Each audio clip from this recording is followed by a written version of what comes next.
बोले श्री सीताराम जी महाराज जय। आशुतोष समढ़दानी भगवान जय। हनुमान जी महाराज राधा माधव सरकार की जय। श्री रामचरित मानस जी महाराज की जय। श्री पद्म पुराण जी महाराज जय। श्रीमद् भागवत महापुराण की जय। जय जय श्री सीताराम जय जय श्री राधे श्याम। श्री हरि राधा माधव चिंतन। श्री कृष्ण और श्री राधा एक तत्व।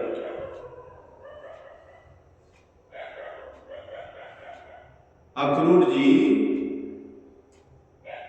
रथ को तैयार करके आंगन में ले आए हैं।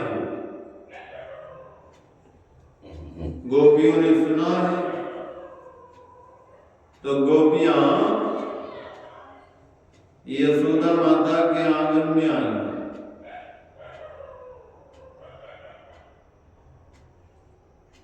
श्री राधा जी भी आ जाएंगे।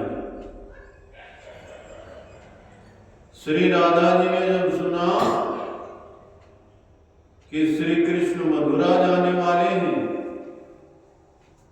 तो श्री राधा जी को मूर्छा आई। 6-7 वर्ष की अवस्था है, सादा श्रृंगार है। श्री राधा जी मूर्छा में पड़ी। कितनी ही गोपियां राधा जी की सेवा करती और कितनी ही तो रथ को घेर करके खड़ी। कितनी गोपियां अक्रूर से बात करती। अक्रूर तुम क्यों आए? श्री कृष्ण में वियोग में तुम मुझे क्यों मारते? श्री कृष्ण के वियोग जैसा कोई दुख नहीं है जो आप हम सबको लगा।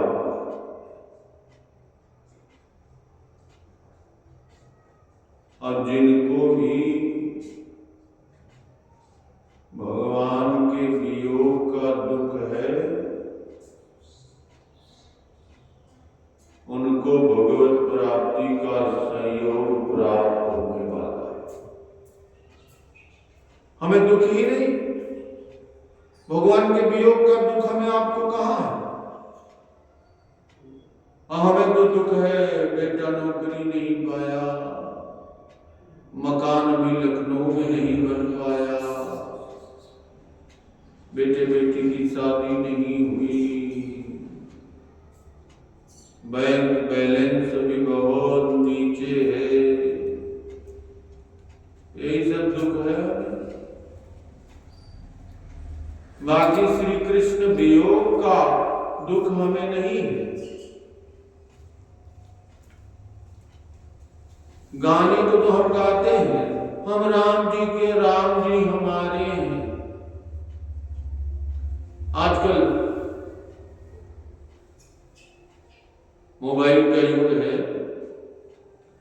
अच्छा तो खैर लगता है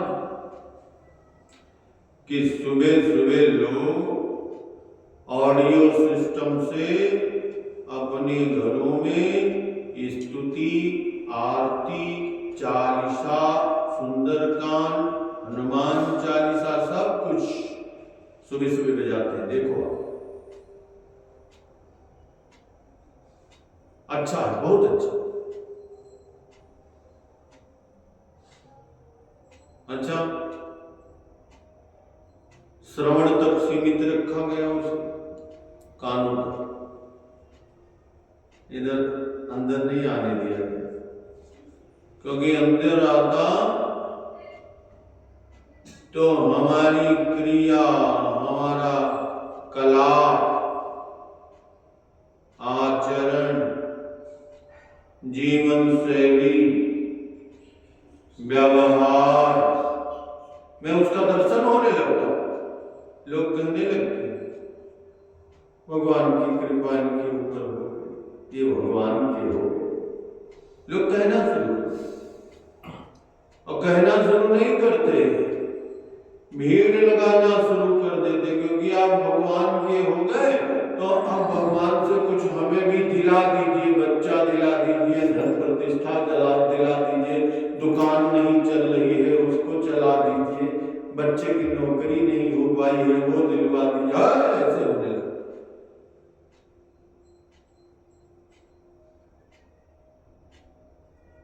तो श्री कृष्ण के वियोग जैसा कोई दुख नहीं है, गोपियां कहती है।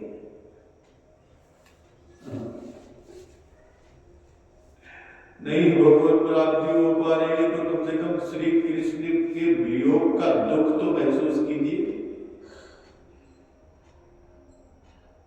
मूली नहीं खाने को मिल रही तो उसका पत्ता ही सही, उसकी प्रारंभिक अवस्था में तो आई, प्राइमरी स्टेज में तो आई। श्री कृष्ण वियोग का दुख होगा तो फिर श्री कृष्ण का सहयोग भी होगा, इस बात का वो लक्षण है। तो श्री कृष्ण के वियोग ऐसा कोई दुख ही नहीं है। एक क्षण श्री कृष्ण का वियोग मुझे सहन होता नहीं, गोपियां कहती। और सखी किसने इसका नाम अक्रूर रखा? ये तो पूरा का पूरा 100% क्रूर है। सुलभवानी अक्रूर कैसे हो?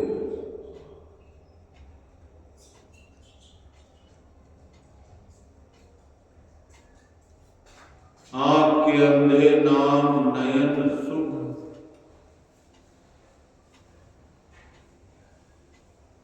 फ्यूज राम।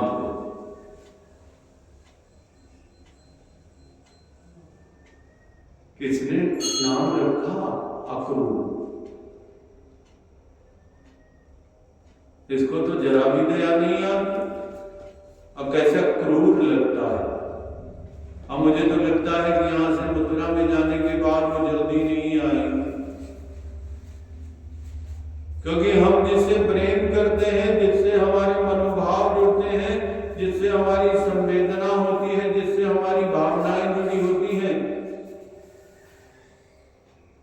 वो चाहता क्या है, करता क्या है, करेगा क्या, ये सब का हमें एहसास होने लगता। तो गोपियां कहती हैं कि अब श्री कृष्ण जल्दी नहीं आएंगे। मथुरा की स्त्रियां बहुत पढ़ी लिखी हैं, सुंदर हैं, श्री कृष्ण की ऐसी सेवा करेंगी कि मुझे भूल जाएंगे।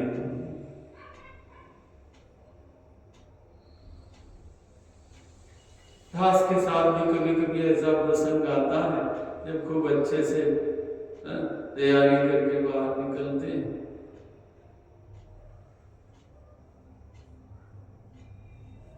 तो घर में कहा जाता है देखने जाता है। मथुरा की स्त्रियां बहुत पढ़ी लिखी और मैं तो मूर्ख हूं, मुझे कुछ ज्ञान नहीं, सेवा कैसी करनी चाहिए। सिर धरि जाऊं उचित मोरा, असबते सेवक धर्म कठोरा। मैं कुछ समझती मूर्ख जैसे कृष्ण कृष्ण कृष्ण कीर्तन करती हुई रोती। मथुरा की स्त्रियां अति सुंदर हैं, उन्हें व्यावहारिक ज्ञान है, स्त्रियोचित ज्ञान है?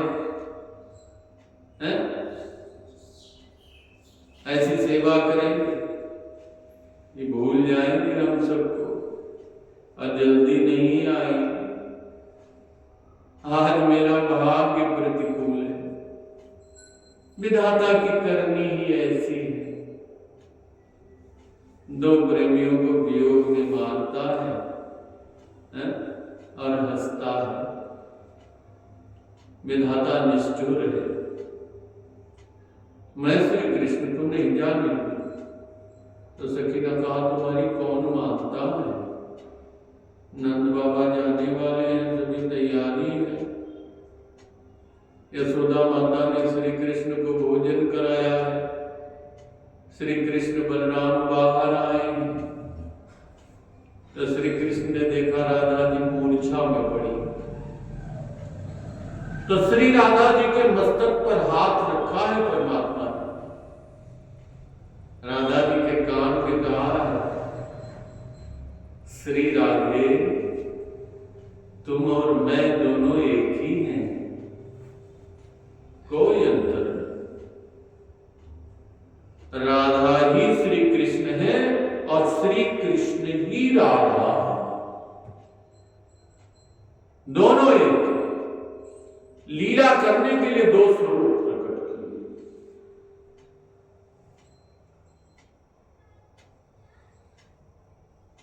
आज तक श्री राधा जी को प्रसन्न करने के लिए मैं खेलता था, नाचता था। श्री राधा जी को प्रसन्न करने के लिए मैं बांसुरी बजाता था। आज मेरा देश दुखी है, मथुरा में जाना पड़ रहा है। देखो भगवान कैसे इशारा कर रहे हैं। परित्राणाय साधूनां विनाशाय च दुष्कृतां धर्म संस्थापनार्थाय संभवामि युगे युगे। जाना पड़ रहा है, देश दुखी है, असुरता बढ़ गई है, भोगवाद बढ़ गया है।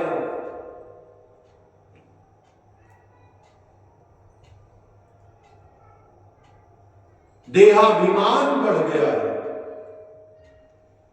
मैं ही राजा रहूं, शक्तिशाली रहूं, सारी संपत्ति मेरे पास हो, मेरा कोई दुश्मन हो तो उसको तत्काल मार दिया जाए। ये क्या है? असुरता, शुद्ध असुरता।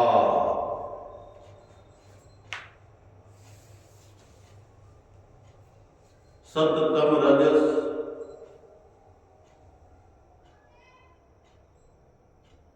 तीनों तीन भाव हैं और हमारे अंदर विद्यमान।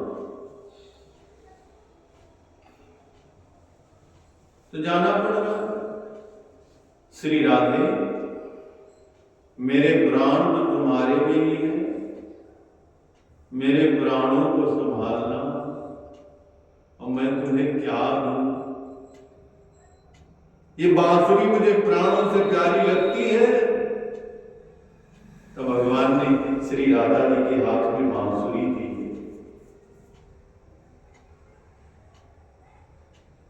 अच्छा, अभी तक भगवान बांसुरी को जरा भी छोड़ते नहीं थे। भोजन करते समय कमर में खोस लेते थे और सोते समय, शयन के समय अपने बगल में रखते थे और बाकी अपने अधरों पर रखते थे। कभी बांसुरी को एक क्षण के लिए छोड़ते नहीं थे। तो राधा जी से कहा कि ये बांसुरी मुझे प्राणों से भी प्यारी है, ये मैं तुम्हें देता हूं। बांसुरी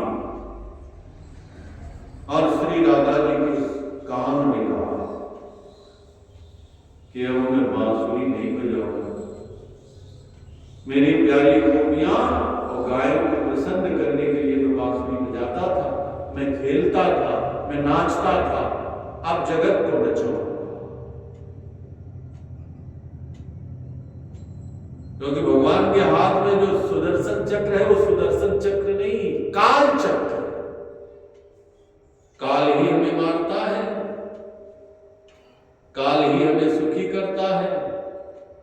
ही हमें दुखी करता है। जब दुख का समय होता है, भैया समय खराब चल रहा है कहते हैं, और किसी का अच्छा, अरे भैया का समय बहुत अच्छा है। क्या है? कहा भी मैं गायों के लिए बांसुरी बजाता था, गोपियों के लिए नाचता था, अब मैं बांसुरी नहीं बजाऊंगा, अब मैं नाचूंगा नहीं, अब नचाऊंगा।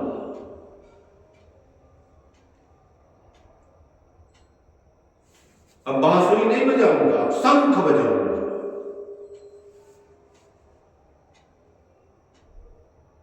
पांच जन्म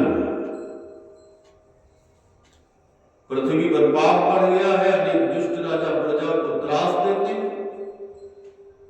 मुझे मथुरा में जाना पड़ रहा है। श्री राधे, अब तू बांसुरी बजा, और तू जब बांसुरी बजाएगी मैं दौड़ता हुआ तुमसे मिलने के लिए।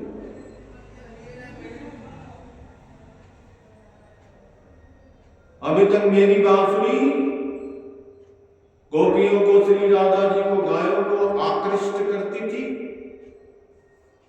विवश कर देती थी, और अब मैं विवश होऊंगा तुम्हारी बांसुरी बजाती। श्री राधा जी एक अक्षर बोल नहीं सके। फिर तो गोपियों को समझाया, मैं प्रेम को जानता हूं, क्यों रोती हूं, मैं आने वाला हूं, रोना नहीं। आंख से आंसू निकले तो मेरे प्रयाण में अपशकुन होता, कोई रोए नहीं, प्रभु की आज्ञा होगी। गोपियां आंख के आंसू वही रोक लेती,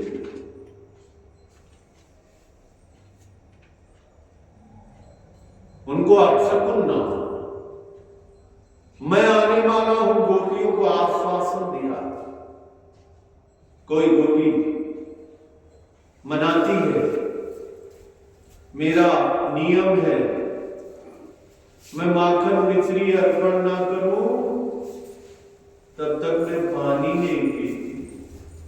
मैंने प्रातःकाल में माखन मिश्री तैयार रखा है, 2 मिनट के लिए मेरे घर में आओ, मेरे सामने खाना, फिर मथुरा में जाना, मैं आपको ज्यादा नहीं रोकूंगा, 2 मिनट मेरे घर में आओ। और कोई गोपी मनाती है कि आपका वियोग मुझे सहन नहीं होता, दिन भर मैं आपको याद करके रोऊं, सायंकाल जब आप आते हैं तो मैं आरती करती हूं, मेरा नियम है आरती के समय 2 मिनट हमें दर्शन देना। अपने हाथ से मैं तिलक करूंगी और अपने प्यारे की आरती उतारूंगी, फिर मथुरा चले जाना, मैं आपको ज्यादा नहीं कहूंगा। आरती के समय 2 मिनट मुझे दर्शन दो, मुझे आनंद हो। गोपी प्रेम का वर्णन कौन कर सकता? सुखदेव जी महाराज कथा करते नहीं हैं, दर्शन करते हुए बोलते हैं। देखो, वक्ता को जब कथा की सिद्धि हो जाती है तो ये परमात्मा की लीला उसे दृष्टिगोचर होती है और फिर वो देखता हुआ बोलता, दर्शन करता हुआ बोलता। गोपियों को आश्वासन दिया है, मैं आने वाला, मथुरा के लिए प्रस्थान होगा। श्री कृष्ण बलराम रथ में विराजते हैं और गोपियां स्वर्ण रथ में विराजमान श्री कृष्ण का दर्शन करते हैं। ये अंतिम दर्शन है। ये भाव जब मन में आया तो बहुत व्याकुल। एवं ब्रुवाणा विरहा तुराभृशं ब्रज स्त्रियः कृष्ण विसक्त मानसा विसृज्य लज्जां सुस्वरम गोविंद दामोदर माधव बेति गोविंद दामोदर माधवेति गोविंद दामोदर माधवेति। हे गोविंद, हे दामोदर, हे प्राण प्यारे, ब्रज को अनाथ ना करो।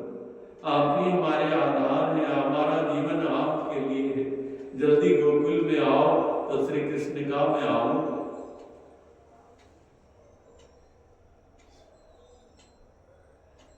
उसी समय अक्रूर जी रथ को चलाते हैं। रथ जब निकला, गोपियां व्याकुल होती हैं। अक्रूर को कहा, अक्रूर रथ को खड़ा करो। अक्रूर खड़े रहो, खड़े रहो, मुझे 2 मिनट दर्शन करने दो। मैंने कभी दर्शन किया नहीं है, मैं ही खड़े रहो, खड़े रहो, मुझे प्रभु के साथ थोड़ी बातें करनी। अक्रूर तो निष्ठुर क्यों होता है? अक्रूर आज महान क्रूर हो गया, उसने माना नहीं, रथ को चलाता है। गोपियां मूर्छित हो जाए। यशोदा मैया मां खड़ी है। यशोदा जी का प्राण प्यारा कृष्ण कन्हैया जाता है। कन्हैया का रथ जब निकला है तो मां बहुत व्याकुल। यशोदा माता को लोक लज्जा का भान नहीं रहा। रथ के पीछे पीछे मां दौड़ दे। मेरा लाल जाता है, श्री कृष्ण ने देखा है मेरी मां आती है, तो अक्रूर को आज्ञा हुई है रथ रोक दो। श्री कृष्ण बलराम रथ से नीचे उतरे हैं, मेरी मां आती है। यशोदा मैया दौड़ती हुई आती हैं। मां ने बारंबार श्री कृष्ण को प्यार किया है, बेटा मेरी बहुत इच्छा थी कि मेरा कृष्ण कन्हैया मेरी आंखों से दूर न जाए। अब तुम्हें ही मथुरा में जाने की इच्छा हुई है, तो तुम्हारी इच्छा को कौन मेट सकता है? तुम्हारी इच्छा ही मेरी इच्छा है। मेरा तुम्हारा सुख ही मेरा सुख है। मैंने जो प्रेम किया है, कोई सुख भोगने के लिए प्रेम नहीं किया है।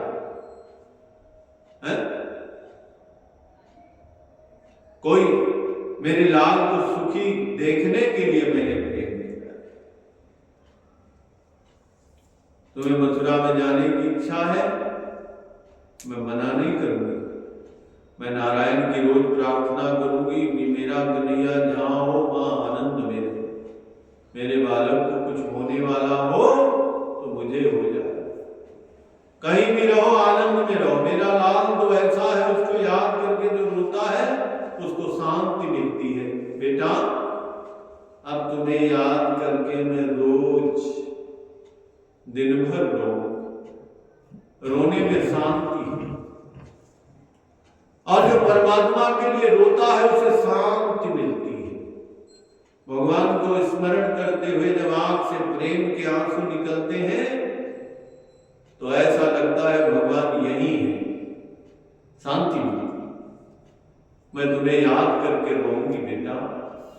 मैं रोज यहां से माखन मिश्री भेजू। प्रातः काल में जब माखन खाना हो वो माखन यहां से जाए। यशोदा मां ने श्री कृष्ण का हाथ बलराम जी के हाथ में दिया। बलराम जी को कहा, बलराम तुम बड़े हो और मेरा कन्हैया अभी बालक, और कभी कभी हठ बहुत करता है।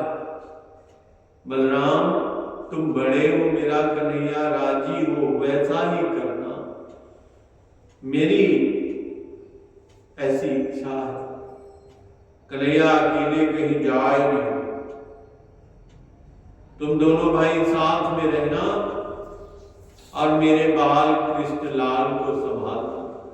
यशोदा मैया बार बार श्री कृष्ण को निहारती, बेटा मथुरा में जाने के बाद वहाँ वसुदेव देवकी मिलेंगे और मेरी इच्छा थी मैं कन्हैया को कभी नहीं कहूंगी, पर मुझे लगता है आज कह दूं बेटा, देवकी तुम्हारी माँ है, ये यशोदा तुम्हारी माँ नहीं है।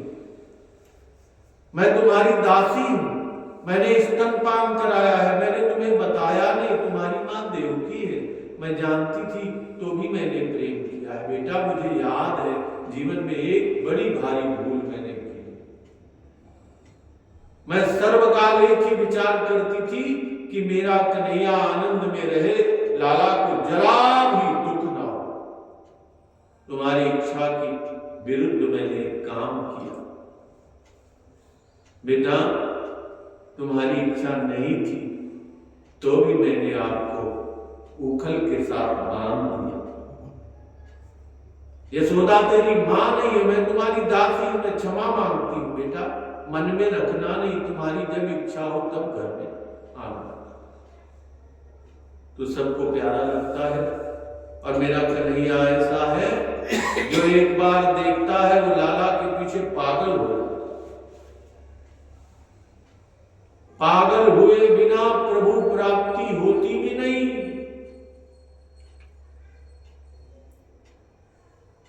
प्रभु प्राप्ति की दिशा में बढ़ने वाले साधकों को ये दुनिया पागल ही कहती है, लेकिन जब सिद्धावस्था होती है तो ऐसा भीड़ लगाती है कि जिसका कोई जवाब नहीं।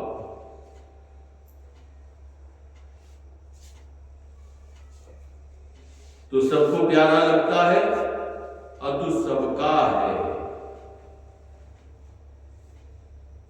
कन्हैया मेरा तो एक है, मेरा दूसरा कोई नहीं, मेरे तो तुम एक ही मोहन है, तेरे लाख करोड़। बेटा तुम्हारी जब इच्छा हो तब घर में आना, मेरा जीवन तुम्हारे अधीन है बेटा। यशोदा तुम्हारी मां नहीं, तुम्हारी दासी है, क्षमा मांगती है। मां रोने लगी, गोपियां रोती। आज श्री कृष्ण की आंखों में आंसू आए, आज आनंद भी रोता है। श्री कृष्ण मां के चरणों में बारंबार वंदन करते हैं। मां मां तुम क्या बोलते हो, कभी ऐसा बोलना नहीं। मां मुझे दुख होता है, आज बोली सो बोली, फिर कभी ऐसा मत बोलना। मां लोग तो ऐसे हैं जिसके मन में जो आता वैसा बोलते, विचार नहीं करते कि मैं बोलता हूं वो उचित है अनुचित है, जो मन में आता है वैसा बोलते हैं। मां लोग कुछ बोले सुनना नहीं, मैं तेरा बालक हूं, तू मेरी मां। मेरी मां ने मुझे प्रेम से बांधा है। मां का प्रेम, मां का उपकार कन्हैया कभी भूलेगा नहीं। मां लोगों की बातें सुनना नहीं। मां तुम्हारे आशीर्वाद से थोड़े दिन में तुम्हारा कन्हैया द्वारका का राजा होगा, अनेक रानियों का पति होगा। और माता मैं याद रखूंगा, मैं रुक्मिणी का नहीं हूं, मैं सत्यभामा का नहीं हूं, मैं अपनी मां यशोदा का। बोलिए यशोदानंद जो भगवान जय जय। मेरी मां ने मुझे प्रेम से बांधा है। मां मैं जगत को कहूंगा मैं यशोदा मां का बालक, तू मेरी मां। श्री कृष्ण मां के चरणों में बारंबार बारंबार वंदन करते हैं कि मां तुम्हारी मुझे चिंता होती है, माता रोना नहीं, मैं आऊंगा और अपने शरीर को संभालना। माता तेरा कन्हैया आएगा, मां को आश्वासन दिया। सुखदेव जी महाराज वर्णन, श्री कृष्ण निष्ठुर नहीं है और जितनी गोपियां रथ के पीछे पीछे दौड़ती हुई आई हैं, उतने श्री कृष्ण के स्वरूप प्रकट किए। गोपियों के कान में श्री कृष्ण ने कहा है, अब घर में मुझे छुपा दो। किसी को कहना नहीं कि नहीं यार तुम्हारे घर में मैं तुम्हारे बिना नहीं रह सकता, अपने घर में मुझे छुपा, मैं तुम्हारे साथ हूं। जहां गोपी है वहीं श्री कृष्ण है। भक्त भगवान को छोड़ करके रह नहीं सकते, अब भगवान अपने भक्तों को छोड़ नहीं सकते। तुम्हारे बिना मैं नहीं रह सकता, अपने घर में मुझे छिपा, किसी को कहना नहीं, कन्हैया मेरे घर में। सभी को कान में ऐसा कहा, सभी को लगता कि मेरे लिए श्री कृष्ण रथ से नीचे अब मेरे साथ घर में आए, मेरे साथ में, किसी को कहना नहीं कन्हैया मेरे घर में। उदाहरण स्वरूप का समझने का प्रयास करें कि पूरी दुनिया में करोड़ों लोग एक साथ एक ही समय एक ही सेकंड में भगवान की कृपा महसूस करते हैं और कृपा प्राप्त करते हैं। आज गोपी उसको कहते हैं जो हृदय में भगवान को छिपाती है, जो हृदय में भगवान को गुप्त रखती है, वो गोपी। गोपियों के अंतरंग में संयोग है, बहिरंग में भले भी वियोग हो, बाहर से लगे कि गोपी और कृष्ण अलग अलग हो गए, वो मथुरा में है, वो ब्रज में, लेकिन अंतरंग में संयोग है। श्री कृष्ण स्मरण करती हुई गोपी जब तन्मय होती है, ऐसा लगता है कृष्ण यही है, अंतरंग में संयोग, बहिरंग में वियोग। वियोग इसलिए दिया है कि गोपियां सतत मेरा ध्यान करें, क्योंकि संयोग में प्रियतम का ध्यान हो सकता है कभी खंडित हो जाए, लेकिन वियोग में प्रियतम का ध्यान अखंड रहता है, खंड नहीं होता। तो वियोग इसलिए दिया कि गोपियां सतत ध्यान करें। वियोग में ध्यान होता है, संयोग में ध्यान नहीं होता। सतत मेरा ध्यान करें और मेरे स्वरूप को प्राप्त हो। भृंगी कीट न्याय, भृंगी कीट न्याय, सतत मेरा ध्यान तो मेरे स्वरूप को प्राप्त। बहिरंग में वियोग, अंतरंग में संयोग। सभी गोपियों को ऐसा लगा मेरे श्री कृष्ण मेरे साथ घर में आए हैं और मेरे साथ ही में हैं। बोलिए यशोदा नंदन भगवान जय। यशोदा मां ने आशीर्वाद दिया है।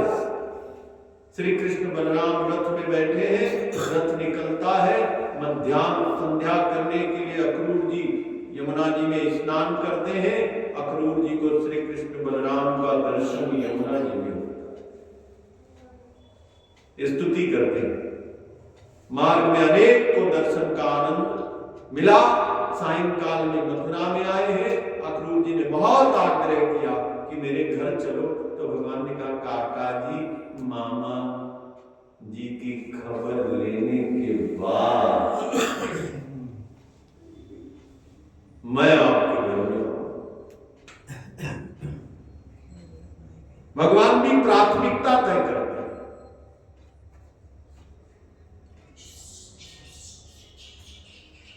देखो, दुख को समाप्त किए बिना सुख आ नहीं सकता, अंधेरे को समाप्त किए बिना प्रकाश आ नहीं सकता, अभक्त को समाप्त किए बिना भक्ति बढ़ नहीं सकती, दुर्जन को सजा दिए बिना सज्जन को आनंद मिल नहीं सकता। कहा आऊंगा, लेकिन अभी हमारी प्राथमिकता में मामा जी का काम है, उनका काम तमाम कर दूं, बहुत सारे काम हैं उनके, उनका काम तमाम कर दो तो फिर मैं आपके घर आऊंगा। आज नहीं आऊंगा। अक्रूर जी राजमहल में गए हैं, कंस राजा से कहा कि मैं श्री कृष्ण बलराम को ले आया, नंद जी आए हैं, कल आपसे मिलने वाले हैं। कंस प्रसन्न होगा। बोलिए श्री सीताराम जी महाराज जय। संखेन्द्वावमतीव सुंदरतम शार्दूल चर्मांबरम काल व्याल कराल भूषणधरम गंगा ससांगप्रियम काशी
सीताराम